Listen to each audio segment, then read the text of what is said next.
Hello, everyone, and welcome to the opening panel of the 2021 Diversity Careers Super Fair. It's so amazing to be with all of you here today. Before we begin, I'd of course like to start by acknowledging the traditional owners and the custodians of the lands on which we're all meeting on today. I'm on the lands of the Wurundjeri people of the Kulin Nation here in Naarm or Melbourne. But of course, this is a virtual event. So we're all in different lands across the country, but also across the world itself. So wherever you are today, I'd encourage you all to just take a moment to think about the lands of which we're all on today, wherever that is. Collectively, I'd like to pay our respects to elders past, present, and emerging of those communities. And of course, a warm welcome to anyone who is First Nations here in the session today. Sovereignty was never ceded, and a treaty was never signed. This always was and always will be Aboriginal land. Thank you, everyone. So hello again, my name is Alvi. I use he and him pronouns, and I'm the CFO at Out for Australia. Out for Australia is an organisation who helps elevate young people and particularly LGBTQIA+ young people. So we look at students and also young professionals who are entering the workforce. We have a free LGBTQIA+ mentoring program, which is the largest mentoring program, which is LGBTIQ specific in the country. It's absolutely free to join, so do check it out, outforaustralia.org. Also, we create resources and we made a podcast last year because what else was there to do? We created a podcast called Out for You, so you can look at that as well. For my day job, I also work at a charity organisation called -18, who also support LGBTQIA+ youth. So I spent a lot of time in the diversity inclusion space and also in the not-for-profit space. In terms of my university degree, I actually did my Bachelor of Accounting at the University of Technology, Sydney. Today's not about me at all. It's actually about some really, really amazing panelists who we have here today with us on the panel. So we'll meet them real soon. Before we meet them, I just want to go over a couple of housekeeping notes. We'll be running for about half an hour during this session, and we'll be asking questions around making your mark. So empowering yourself as well as others in the workplace. This discussion is for everyone. So it's going to be spanning across all different identities. Everyone can feel free to participate in it. And we're also going to be talking a lot about allyship. So that's talking about how we can all be allies to each other in different identities. So it's something we can all join in on. So please feel free to get involved in the chat box. Feel free to make any comments. And also there's a Q&A tab where you'll be able to hopefully submit some questions as well. So we'll be starting off with some of our questions, but we'll be hopefully weaving through some of your questions as well. So feel free to ask any questions and we'll get to those. Also a note that today's session is being recorded. However, any questions that you do ask, I won't be naming you in any of those questions. So they all will be anonymous and you will be de-identified. If you don't feel comfortable sharing your questions in a public forum, feel free to message them through to Krista. You can hopefully direct message Krista, or you can direct message myself as well, and I can get that for you and take it from there. So I think we can introduce the panel now. First of all, I'd like to start with Dr. Dino Willix. Dr. Dino is a Director of Student Employability at the University of Queensland and is a Principal Fellow of Advance HE. Dino's work spans professional, academic, curricular, co-curricular and extracurricular spaces, taking a multi-dimensional strategic approach to embedding employability development across UQ. Dino holds degrees in philosophy, sexual politics, and critical and cultural theory, has published in experiential learning and employability in queer theory, and has presented at conferences worldwide. In a former life, they represented Wales, Britain, and Australia in the international field as an international field hockey umpire. It's very Olympics themed, Dino. Thank you for that. And Dino's pronouns are they and them. So welcome, Dino. Thank you. Next up, we have Minnie. Minnie Bitty is a diversity and inclusion practitioner and director at the Lunar Foundation. Minnie is passionate about dismantling systemic barriers to enhance accessibility for marginalized groups in various settings, such as the education system and the workforce. Minnie is a strong advocate for the multicultural community and those who are typically marginalised. She holds a degree from QUT and a postgraduate studies from Griffith University and Cornell University. So welcome, Minnie. Thank you. Thank you for having me, Alvi. Amazing. And lastly, but not least, we have Russ Weatherby. Russ is a talent inclusion leader at TAL Australia. TAL is a leading life insurance specialist and for over 150 years has been protecting people, not things. TAL protects over 4.5 million Australians and their families. So at TAL, Russ is leading the diversity, inclusion, talent, and emerging talent priorities for the organisation. TAL are an employer of choice for women, having maintained this status for the past 9 years in a row, as measured by the Australian Workplace Gender Equality Agency. TAL are proud members of Pride and Diversity and are currently developing their Innovate Reconciliation Action Plan, including their continuing partnerships with Career Trackers, Supply Nation, NASCAR, and the First Nations Foundation. Outside of work, Ross is also the director of Wear It Purple, a youth-led not-for-profit. In March 2018, he was named as the inaugural winner of the Diversity Champion category of the Australian LGBTI Awards, and in November 2018 was appointed as the president of Wear It Purple, all reflecting his passion for equality. In March 2019, Wear It Purple was also recognised as Charity of the Year by the Australian LGBTI Awards. So thank you for joining us and thanks for your contributions, Russ. Thanks for having me. Awesome. So that's a bit about the panel, but we'd love to ask some questions. So I've got a bunch of questions to ask to kick us off, but as mentioned, please feel free to ask some questions or in the Q&A tab or in the chat bar as well, and we'll weave those in. Panelists, feel free to introduce your pronouns and the land that you're dialing in from when you first enter a question.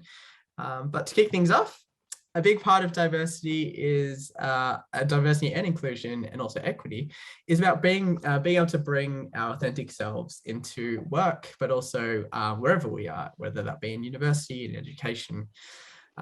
What are the benefits of people being able to bring their authentic selves to work, and how can colleagues provide support or allyship to help people bring their authentic selves? We might start with Minnie, if you would like to begin. Thanks, Alvi. And my pronouns are she and his. So just to answer your question, so in an ideal world, authenticity sort of exists in environments where individuals respect and trust each other enough to reveal their real selves without repressing what makes them unique or different in order to fit in.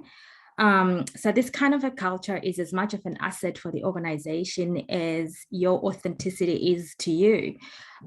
For employees, just being able to express yourself within your workplace as your authentic self. For example, for me, being a woman, a middle-aged woman, a Black and African person, an immigrant whose first language is not English, working in an environment that values and creates space for me to exist authentically and unapologetically presenting all those pieces of my identity not only helps me feel valued, but it also makes me feel that the organization generally cares for my well-being. Some of the benefits of that include increased work satisfaction, increased performance, creativity, innovation, and it strengthens team relationships as well. And ultimately for the organization, this means achievement of strategic goals, which includes financial gains and profitability as well. So the big question is, why would anyone not feel authentic at work? And research tells us that typically it's people from stigmatized or minority groups that often feel pressure to hide pieces of themselves because presenting authentically may subject them to discrimination, judgment. They may miss out on opportunities, or sometimes they may even lose their jobs. And so in these cases, the setup for most people from marginalized groups is to work towards assimilation. And I personally view assimilation in the workplace as sort of like working on survival mode. There is no room for creativity in survival mode. There is no room for innovation. There is no fulfillment. And ultimately, there's no longevity. assimilation is plain exhausting.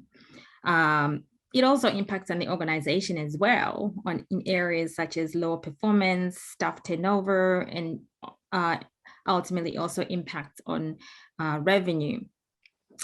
And a great example of that is that, you know, society's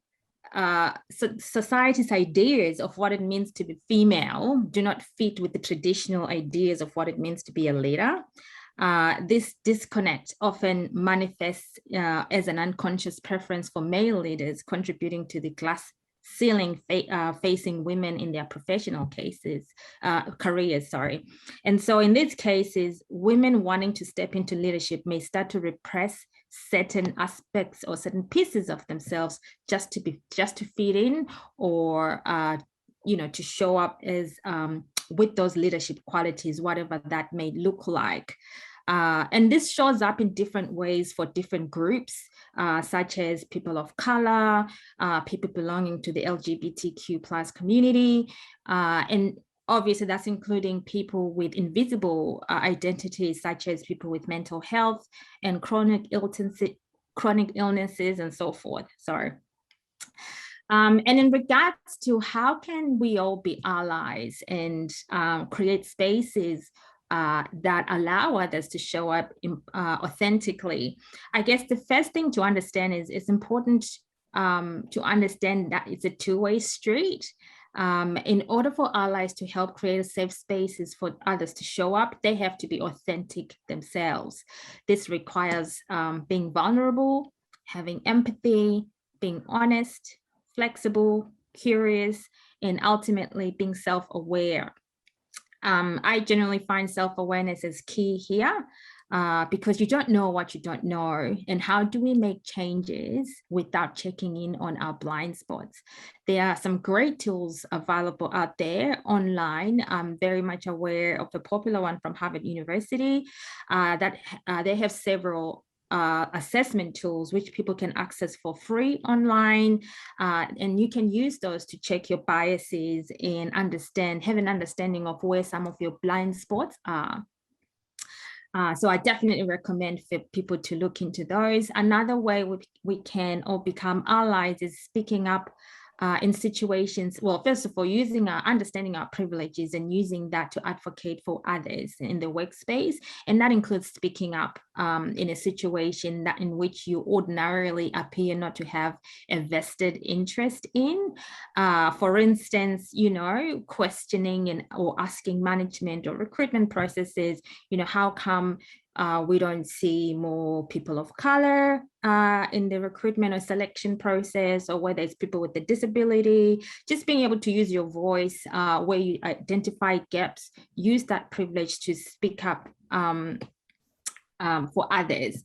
I'm very happy to see, you know, since I've been doing this work, that while we still have a long way to go, we're definitely starting to see people showing interest in understanding their privileges and using it to better others in the workplace. And I hope that, you know, this is something that we continue to see grow in future. Amazing. Thank you, Minnie. That you touched on so many important points and gave a really good overview, I think, of what diversity inclusion looks like, and for the individual, what impact that has, but also for the organization and how organizations can get a lot out of being able to really have their workforce show up. I loved how you said unapologetically themselves, and the benefits of that, I think, have been really understood. So yeah, that's amazing. And also that point of always looking at the individual as well, and how exhausting assimilation can be, and trying to assimilate. I think that came through really powerfully as well. So thank you for that, Minnie. Well, we might move on to and the next question around, you know, we've talked about being authentic. So what advice might we have for new employees to help them survive, to help them be authentic and thrive in their first years? What should they do? We might move to Dino for this one. Sure. Hi. Thanks. I think Minnie covered a great amount of ground there that I think is really important. The two things that I just pick up that I think are really critical within that, and it does speak to thinking about when you start in a new role, is thinking about intersectionality and the visibility that you can afford to different groups by recognizing that privilege that you said at the end there, about recognizing your relative privilege, but also speaking about the fact that we are all intersectional, that we're not just one identity, we are multiple identities always. And I think when you think about going into a new workplace, especially if I think about if I think about going from a university into a workplace, just as one example, I mean, there are many ways of going into your first employment, but going from a university into a workplace is a very different culture. It's a different cultural change. And I think, again, you have to think about the power structures that exist within whatever organizations you've been in before. So in university, what the expectations are there, and think about the expectations of the organization you're going into. Not only to, and when you talk about assimilation is awful. Assimilation is like becoming brown, like bland, just becoming gray, as opposed to being the rainbow of all of us. So when you go into a new organization, understanding what the culture is and actually what your rights are within that culture. So it sounds a bit boring, but finding out what the policies and procedures are in that organization, how that manifests itself in the culture of that organization, allows you to navigate, not to assimilate, but to navigate to influence. And I think if we think about the points that you made about creativity being recognized now, creativity comes from diversity of thought and it comes from innovation. And really, if any organization wants to achieve the most it can, it wants to encourage those kinds of different ways of thinking. So you have to demonstrate that you can bring that value to the organization by being who you are, that you necessarily have had a different lived experience to somebody else because of us all being individuals and us all having that intersectionality. And that affords you a unique privilege that is valuable to the organization. And I think that's something that a lot of times when you go into a new organization, you feel small, you feel like I'm inconsequential, this organization is bigger than me. Actually, you're coming in with the why questions, you're coming in with the why not questions, you're coming in with the lived experience that the people there have not had. And so therefore you have value by being who you are. So for me, I think it's about that, recognizing that our intersections are the nodal points or the creative points or the innovation points. And so focusing on that as a strength and a value, not as something that should be detracted or changed. You don't want to go into an organization and go, I've got to fit. You want to go into an organization and say, how do I add to this? How do I add value? How do I engage more? How do I cause people to think differently? Because that will be of value. That's what I think. And I'm going to stop there because I want to have more chats. Amazing. Yeah, thank you for that. And, you know, everyone here is hopefully going to then move on to the Diversity Career Super Fair and go and talk to employers. So I encourage you, everything that Dino said, looking into their policies, procedures, ask them these questions. Don't be afraid to, let organizations show you and put the proof where the pudding is, so to speak. So yeah, fantastic. We're going to move on to our next question. I can see some questions coming through, so thank you. We'll get to those at the end. What sort of progress have you seen in your own organization or other organizations in D&I in the workplace in the last 5 years? And how can job seekers, colleagues, and organizations contribute to progress in this space?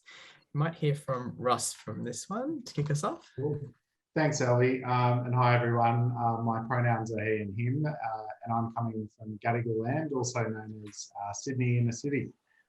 So, I mean, in short, and I've been working in the diversity and inclusion space for now 12 to 13 years, and I can say that I've seen a significant amount of progress, but I will couch that with what Mimi had talked about earlier and also Dino, that there's a long way to go.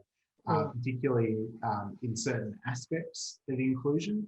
But way back when, the focus was really on diversity and on talent attraction and ensuring that we, have a diversity amongst our people. And it was very much compliance-based and led by organisations like the Workplace Gender Equality Agency to ensure that businesses are really aligned to the various acts and regulations that exist. And that's great, but it's not it's not great to only count your people and to attract a really diverse range of people into your organisation. If you're not creating an environment that is one that people are included, that you're, this sounds really clinical, but that as an organisation, you're extracting the best talent and best, you're enabling people to have their best impact and show up in their best way possible. So the business or organisation or group that you're part of is really excelling and delivering for customers,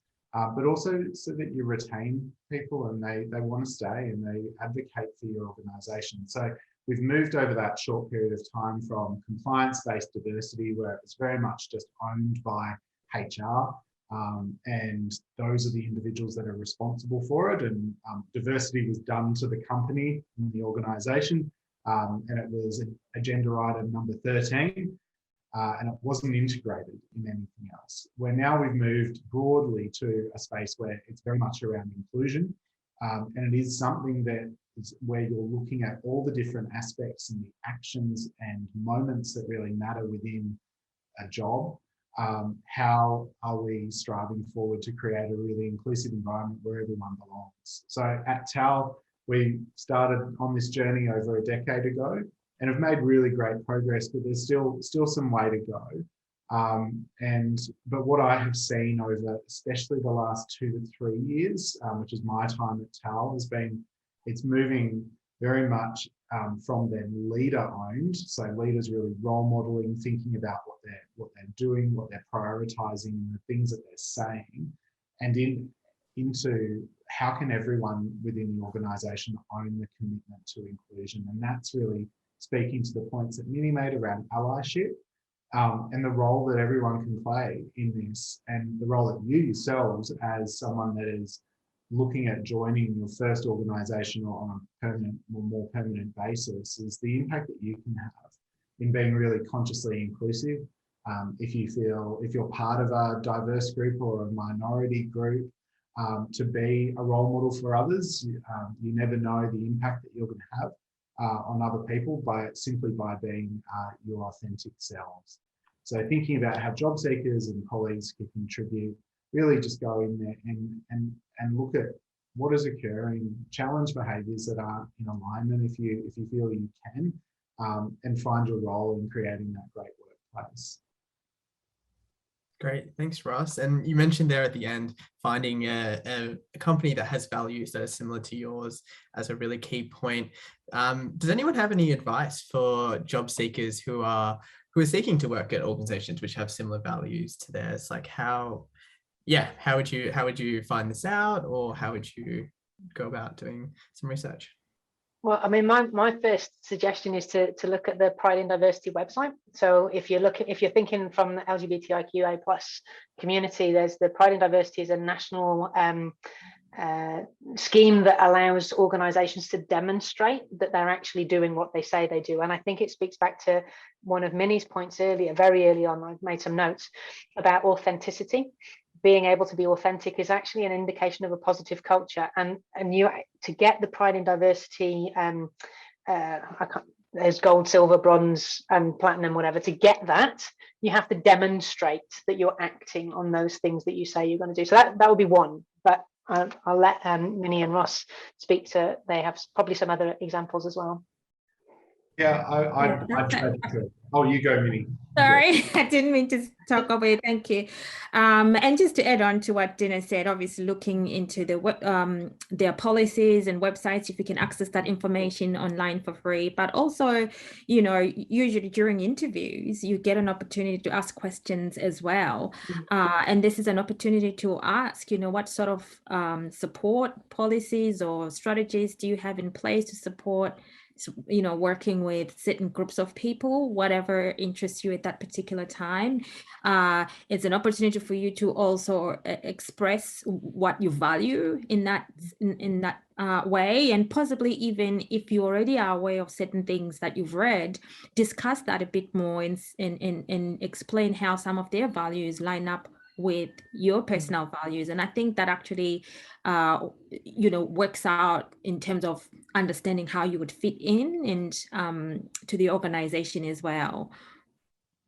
I definitely agree with everything, and just I would reiterate doing your research. So looking at the benchmarking sites like Pride in Diversity or the Workplace Gender Equality Agency, and then follow those companies on LinkedIn, follow their senior leaders on LinkedIn. You don't have to friend them, you can follow them, which is fine. You can stalk them. You can stalk them.